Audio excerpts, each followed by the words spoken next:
Let's go ahead and bring in Steiner Sports CEO, Brandon Steiner. One of the country's top memorabilia mogul. I have an unbelievable guest, Brandon Steiner. Brandon's second to none.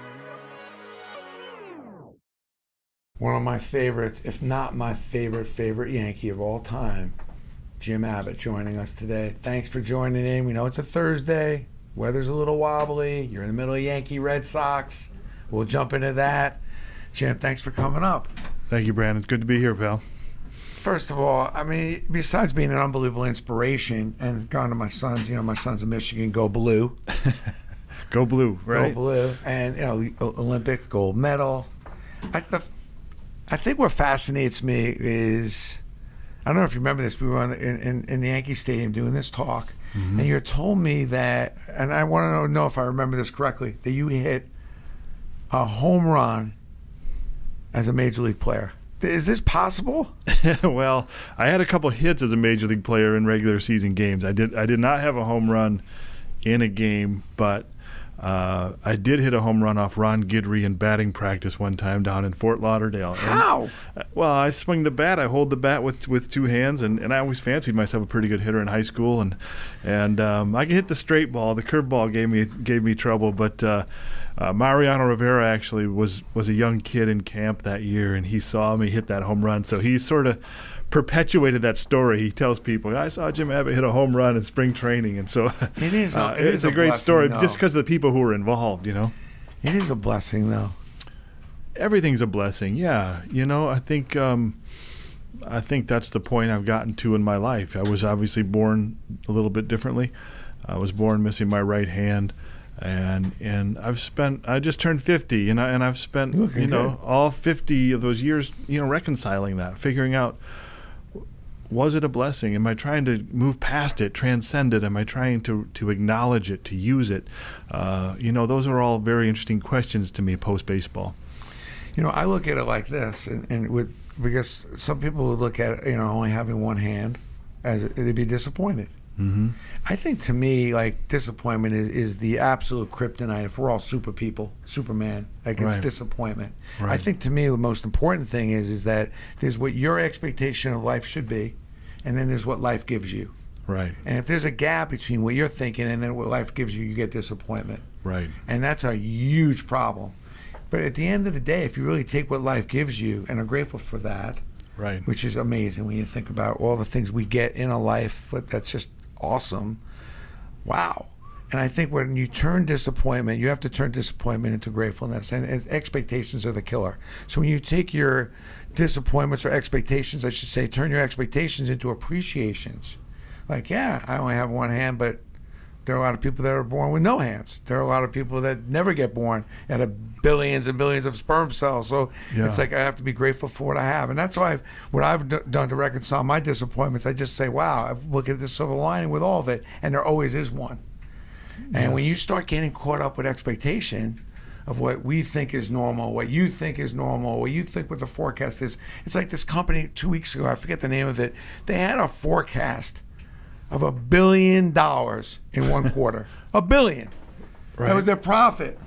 And they came up short on their forecast by a couple $100 million. They only made $800 million, and the street was disappointed, and the stock went down. I'm like, hello? Right. How about being grateful for the $800 million you made? And we're all guilty of that. Right. And I just think that sometimes we get a little bit caught up. But listen, I don't know what it's like to only be able to be born with one hand, but I want to tell you, though, from watching from far, it's incredibly motivational, inspirational, and what an unbelievable honor even to know you and watch you work through it as a player, getting to go watch your games, and then getting to know you after your career. It's amazing, and it inspires me. It really does, because I know that I could probably do better. I could probably do more.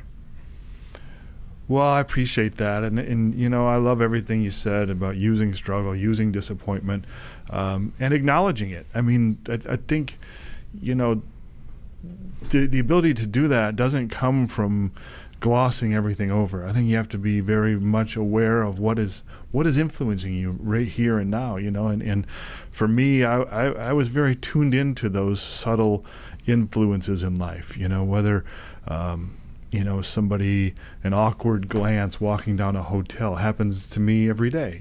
Somebody looking at your hand or, averting their eyes or, there's things that you pick up on. So, what are the influences in my life? Are they pushing me towards where I want to go or away from where I want to go, and that goes to people pleasing, that covers so many different aspects in our life. So there's a lot to chew there for sure, but it comes back to me. My parents, my father used to tell me, more has been given to you than was taken away.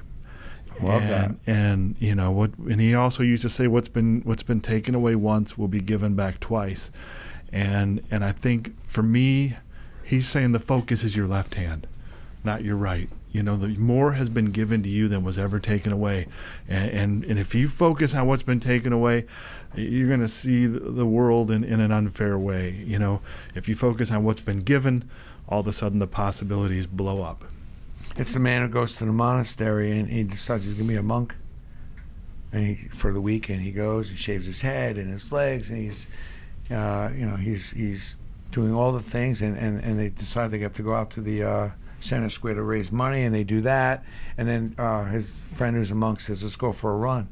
So they're running, and they got the robe on and no shoes, and they're running through the forest. And then the monk says to his friend, how's your feet? They're hurting? He says, yeah. He goes, which feet are hurting? He goes, well, actually, my left foot. That's, as he's running, he goes, well, then concentrate on the right one. And it's true. It's like, by the way, you can never feel pain in two different places at the same time. So is that right? I didn't know that. That's true. Yeah, if you're hurting your shoulder, you're hurting your knee, you can only feel one. So it's what you want to concentrate on. Where are you? Because you can't control how you think and what you think about. So what are you deciding to Because I could spend the whole day about how this, my little thing on my fingers bothering me, or I could think about how everything else feels great or whatever. You decide what you want to feel each day. Who was the person that kind of gave you that aha moment? You're a kid, you're growing up. When did all of a sudden the whole baseball thing, were you playing all sports, or was there one coach, or was it your dad that kind of took you and said, hey, you got some athletic skills? I think it was my hometown. I don't think it's one person. My father, of course. I had great coaches along the way. I had great teachers along the way. So many people who literally pulled me into the game. No bullying, though?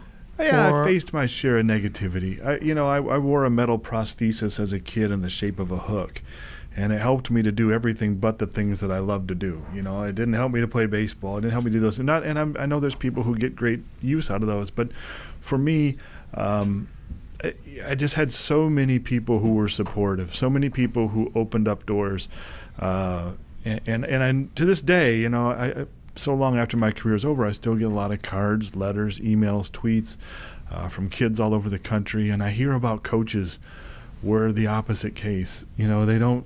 There's a safety issue, or there's a worry about this, and maybe you should think about playing something else that it makes sense for kids with one hand to play. So when I reflect back on my own life growing up in Flint, Michigan, tough town, nothing's given to you in Flint, but so much was given to me. So many football coaches who invited me to play, and baseball coaches who said, what if we held the bat a little bit like this? And my dad learning how to switch the glove on and off. So there were just too many for me to single one out. There was just so many people who were optimistic and creative and said, there's a way. We can figure this out. It is similar to life. Like you're dealing with all kinds of adversity and tension and ups and downs, and how you work through it, which is no different than life. Yes. The transition, you go to Michigan, which is go blue. Was that experience unbelievable? Or did you not want to leave there? Or I loved Michigan. What made you decide to go to college? But in those days, most players went minor leagues. What made you decide, why Michigan? I loved Michigan growing up as a kid. I grew up 45 minutes from Ann Arbor. I loved the school. There was a QB there when I was growing up from my hometown, Rick Leach. Ran the option, won the Rose Bowl, beat Ohio State every year. It was great. So I loved the school, and I was drafted by the Blue Jays out of high school. Low pick, 36th round. But my mom had great perspective and said, "I think you should go to Michigan," and it was the right decision for me. I had like to go that to term school. of perspective. Yeah, This is Mother's Day coming up. How important was your mom? I give so much credit to my dad in different speeches and different things, but my mom is really a hero to me, and she had me at a very early age, sacrificed. She was a brilliant student in high school, had a scholarship to go to Purdue, sacrificed all that and raised myself and my brother, went back to school when I was in 8th grade, went and got her law degree. I remember her driving back and forth from Flint to Lansing, 45 minutes each way, typing her papers on a typewriter till middle of the night. I'd wake up in the morning, she'd still be typing. And she's just always been a very, very steady, hardworking, very true compass sort of person. And my dad is a guy who's out there and he's meeting people and greeting people, and he's a big personality. But my mom, guided our family in so many ways. She'll always be a great focus point in my life. So your mom was steering you. Yeah, so Michigan, I had the chance to go to Michigan.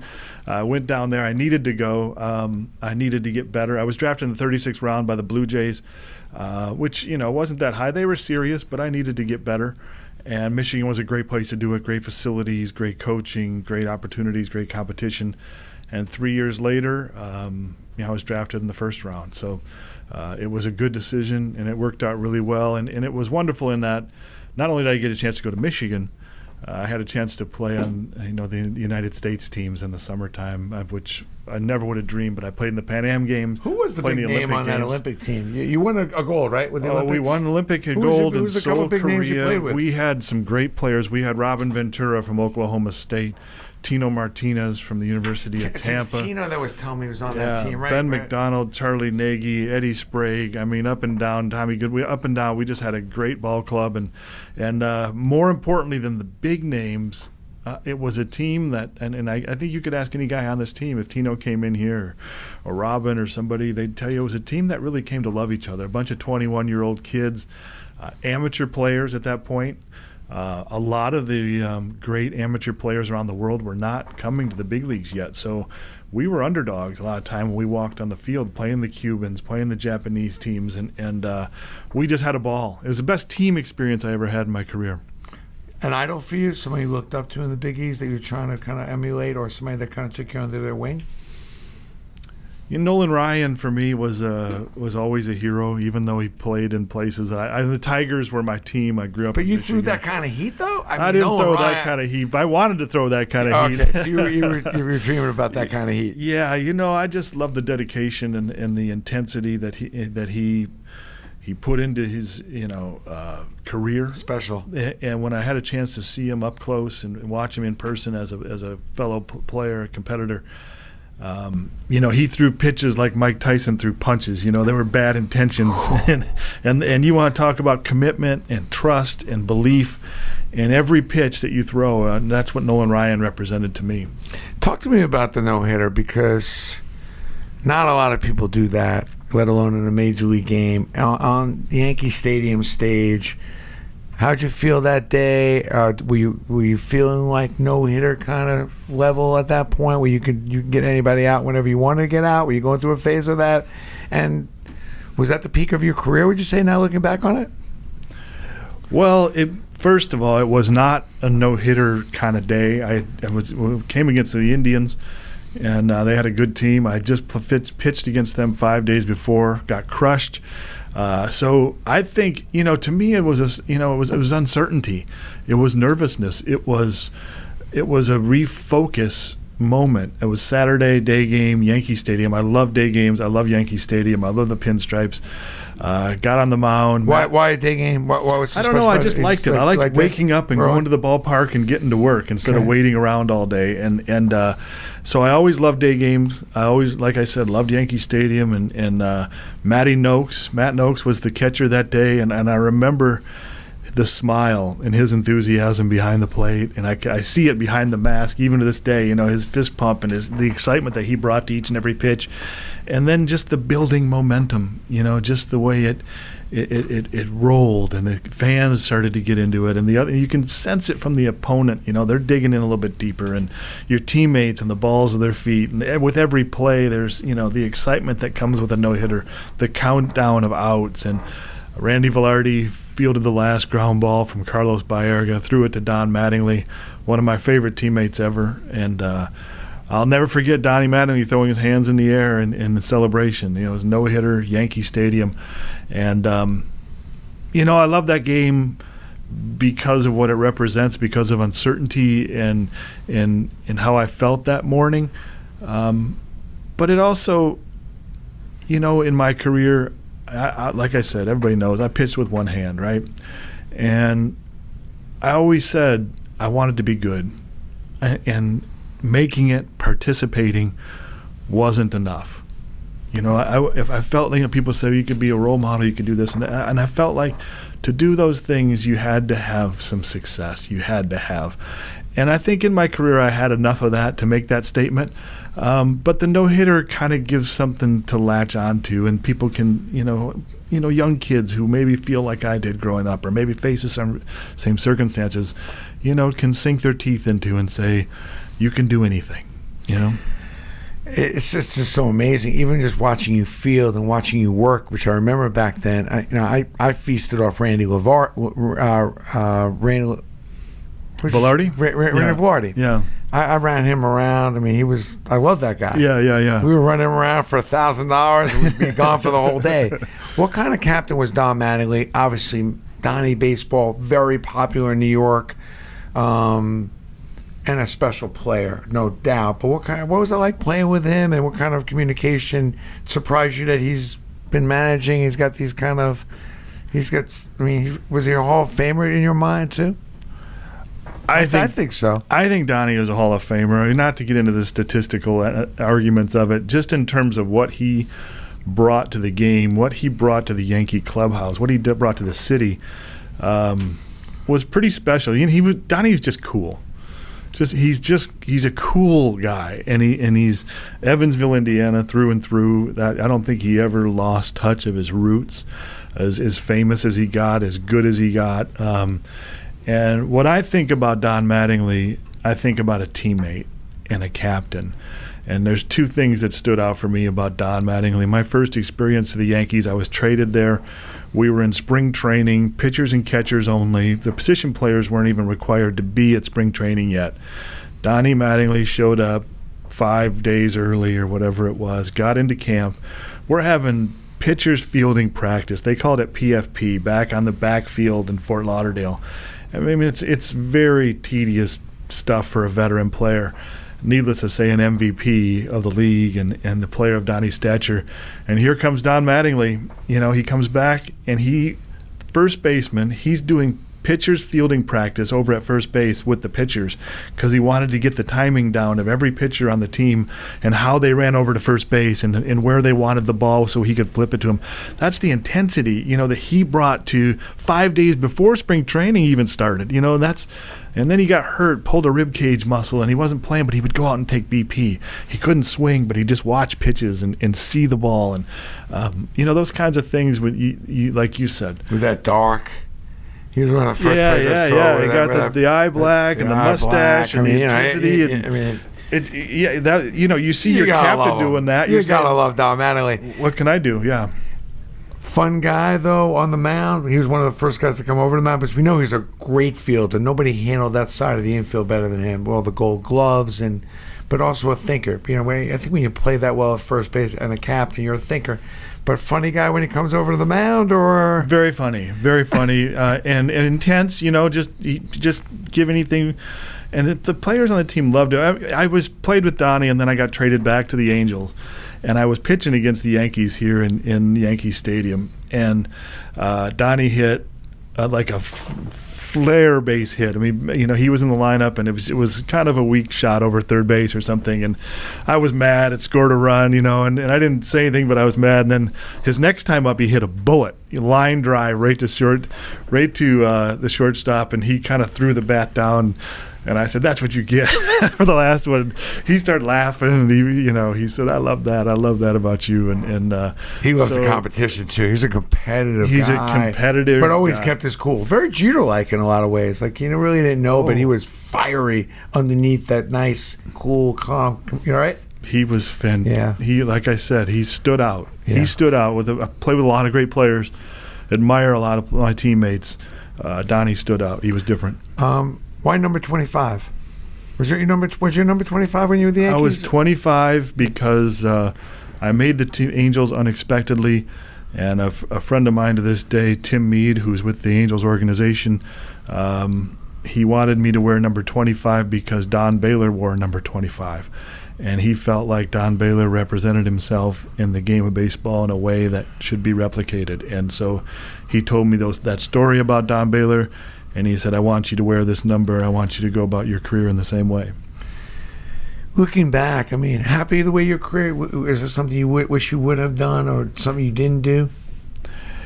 You know, that's a great question. I wish I would have played longer. I struggled at the end of my career, and I really, fought, and I wanted to be better. I wanted to pitch longer. And I think we always look back and say, well, what could I have done? How could I have made it last?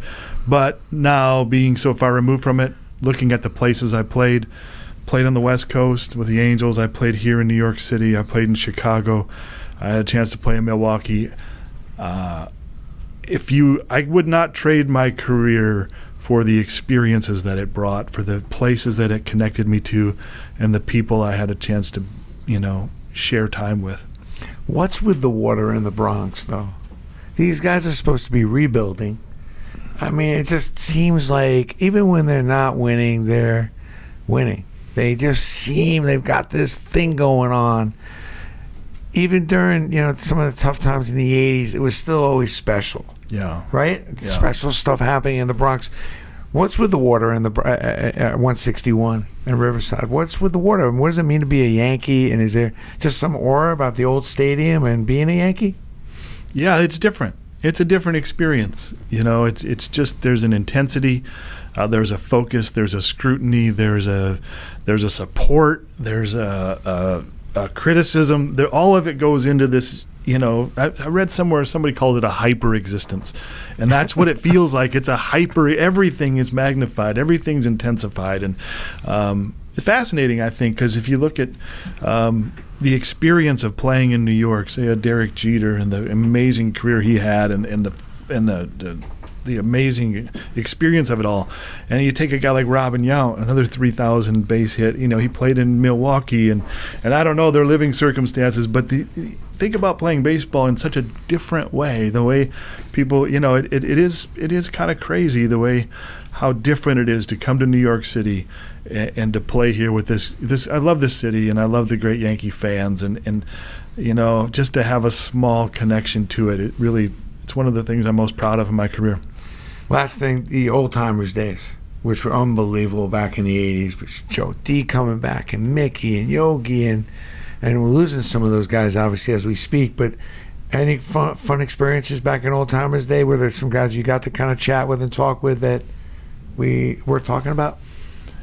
When I go back to I haven't been to one in a while. I went to the last one at the But how about when you were playing, though? Oh, when I was playing, it's just amazing, to see those guys come in, to see the connection, to see the reverence that the fans treat those guys with. And then, you get to sit around in the clubhouse and get there early and listen to them, and you keep your eyes down, your mouth shut, and you just listen to Don Larson telling stories about the places that they would go before and after the games, and who they were with. And, there's just such a focal point in people who have made an stunning impact on the game. Mr. Steinbrenner, good relationship? Yeah, I had a good relationship with him. I didn't play as well as I wanted to, and I think as well as he wanted me to in New York. My 2 years here. Not that he would ever say anything. No, yeah, he wasn't, and he made it clear that, at times I wasn't living up to expectations. So there was some tension there. That can't be denied. But, I had a chance to spend some time with him. I admired his competitiveness, and I admired his vision of the Yankees. And the way he got it to that place. It's amazing. Is amazing. Yeah, what a great business person. First person ever to tell me this sports thing is a business. He had come up to Syracuse and spoke and really articulated about how this whole sports thing was a lot more of a business than people realized. So that's amazing. You're speaking. First of all, you brought me the joy of my life, helped me. You came and spoke to my Little League team. I think it's got to be 15 years ago. Yeah. Right? Yeah. And during our championship week, and motivated my team, which was just, you happen to be here, and I asked you to do me a favor. Would you talk to my team? It was like 12, 11-year-old kids. Sure, it wasn't a highlight, but it was for me because we went out and kicked some butt. We kicked some ass. But you are a really good speaker. Do you do a lot of speaking? I know you've got a couple books, but where's most of your time go these days? I do a fair amount of speaking. I speak a few times a month. I get a chance to... it's just been such a rewarding post-baseball thing for me. It took me some time. I was reticent. I didn't think I could form a sentence or a speech, and then I just started really thinking about it in terms of storytelling, and saying, man, there's some things in my career that I think people can relate to, kids could relate to, or business can relate to, and fortunately for me, I found that connection, and I've been, have so many great opportunities to go speak throughout the country to great people and great venues, and it's a rewarding deal, as you know. And it's fun. You make a connection. You're meeting people that you didn't even know some of these companies ever existed. Yeah. Let alone to get inside of them and then motivate and inspire and share stories. You meet leadership. I can sit there and I listen to CEO. I listen to presidents and vice presidents of big time organizations speak before me. I learn about leadership. I learn about you can feel it. You can feel what organizations have momentum. You can almost feel it from that leadership. And then, if you're fortunate, you hear those people incorporate your message into the meetings that they carry forward for the next couple of days. That's a pretty cool thing.